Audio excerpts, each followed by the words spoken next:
Hey, Andrew, you are given one sentence you get to share with America about alcohol. What would that one sentence be? The data on alcohol indicate that not drinking any alcohol is better for you than drinking a little bit, despite what you've read. Fuck. And that most healthy adults can safely consume There we go. 1 to 2 drinks per week before the negative effects of alcohol start to set in. You're cutting out. You're cutting out. I can't hear you. The negative effects of alcohol include, I'll just be really clear, very clear effects on increasing leaky gut, liver, obviously, increased cancer risk, potential dementia risk. But look, I'm not here to dictate what people do and don't do. They should just know the risks. And everything that we do health-wise is on a backdrop of the foundational things, like getting enough sleep, getting sunlight, limiting stress, getting exercise, good nutrition, good social connection, etc., and genetics. So, am I saying that somebody can't have 4 drinks a week and be healthy? No.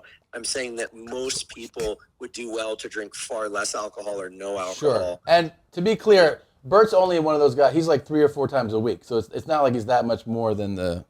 There you go. Yeah. And so if you're going to do that, great. But do the other things which you are doing, and the form of alcohol probably matters. But okay, with tequila. If I'm going to drink, I'm not a big drinker, but if I'm going to drink, I'm going to drink a white tequila with soda and lime, and I'm going to enjoy it. Boom. Yeah. I'll tell you what, Andrew, I'm going to tell you, I have a Fitbit, and my recovery if I drink tequila, a Whoop. I'm sorry, I have a Whoop. My recovery if I drink tequila is always in the green, and if I drink anything else, and like wine, red wine or vodka, I am in the red. Like I am horrible. Do you believe in? That makes sense. It probably matches your particular mode of alcohol metabolism. And maybe we just need to name a drink the Whoop.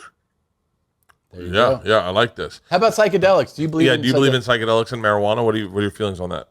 Well, I believe they exist. Here's the deal: the data from clinical trial. Well, first of all, I want to be really clear that these are still Schedule I drugs, meaning they are not. The federal government in the United States still dictates that these have no medicinal purposes. That's the law. So I just want to be clear to people: if you get caught with these things, buying them, selling them, etc., you can go to jail. That's the law. The clinical trials that are ongoing now, and mostly out of Johns Hopkins, indicate that psilocybin, certain modes of LSD, and MDMA in the clinical setting, so working with a qualified clinician in the laboratory setting, have been shown to have pretty impressive effects on intractable depression, so people who can't break free of depression, eating disorder, trauma, and of course, MDMA may have potential uses as an empathogen for increasing connection and awareness. Now, all that on the backdrop of they're being illegal. I'm not just saying this because I'm a university professor. I'm also just saying this because I do think that kids and people whose brains are still developing, so 25 years and younger, need to be exceedingly cautious because, you don't want to freestyle this stuff, right?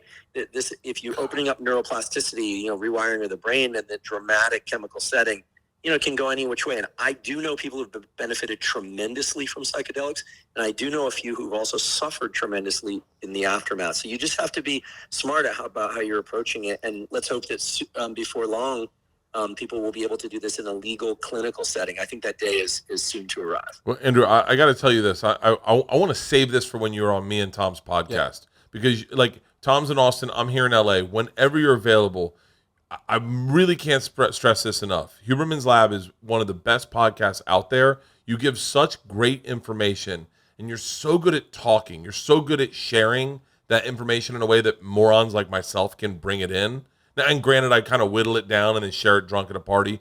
You got to do 20 minutes 3 times a week in a hot sauna. Got to get hot. You got to put towels on your head and then polar plunge right away. Don't do it at night. But you're so good at sharing that information that thank you for having your podcast, man. I got to say that. And I say that on behalf of myself, my trainer, everyone in LA. Like the other day, they're talking about shit. They're talking about like blue zones or something. Oh, yeah. Yeah, so you're fucking amazing, man. Yeah, thank you. Big fans, man. Really do appreciate it. Thank you. It was great to get the the cold call, and you made my day. Bert and Tom, Tom and Bert. One goes topless while the other wears a shirt. Tom tells stories and Bert's the machine. There's not a chance in hell that they'll keep it clean. Here's what we call 2 bears, 1 cave.